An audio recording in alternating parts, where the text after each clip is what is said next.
If your partner is slipping through your fingers right now, you need to stop what you're doing and watch this video. I'm Benny Lichtenwalner. I help people get their exes back, and I can help you with a little preventive maintenance, or maybe you've recently been broken up with, but you're going to take something away from this video.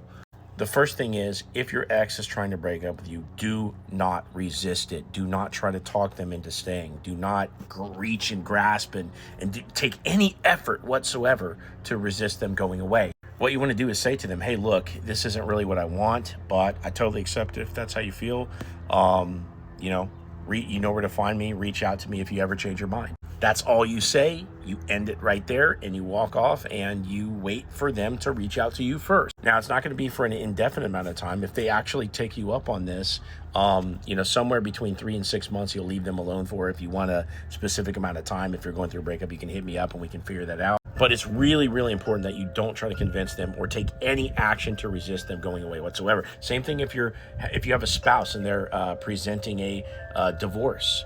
You don't try to resist. You don't want to hang up the process legally and tie things up and make it take longer, any of that kind of stuff. You say, hey, look, I don't want this, but yeah, I'll sign it for you if that's what you want. That resistance right there demonstrates security, and it kind of calls their bluff a little bit if they're trying to see like what they want to do. And they could bring it back up later if that saves it just by answering this way. They might break it up later too. So you gotta do more than just accept the breakup. But that's the very first thing you need to do. Now, the second thing you need to do is stop initiating all contact. Okay.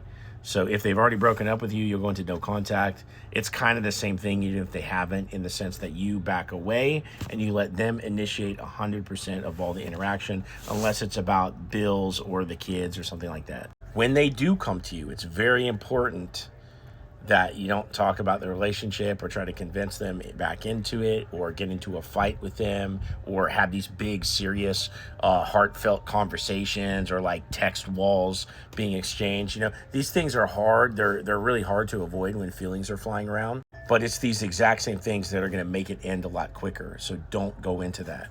What you need to do is become really, really busy with your own agenda. What would your life look like if your ex wasn't in the picture or your person wasn't in the picture? Get really, really busy doing things for yourself and let them start to work for your attention by them reaching out first.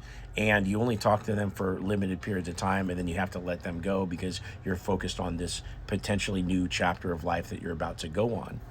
The whole time, your interaction should be fun and upbeat and somewhat short. Okay, these are the things that are going to bring them back in, not trying to talk to them about it and getting into your feels and all this kind of stuff. I promise you, if you don't listen to this, you're going to lose them.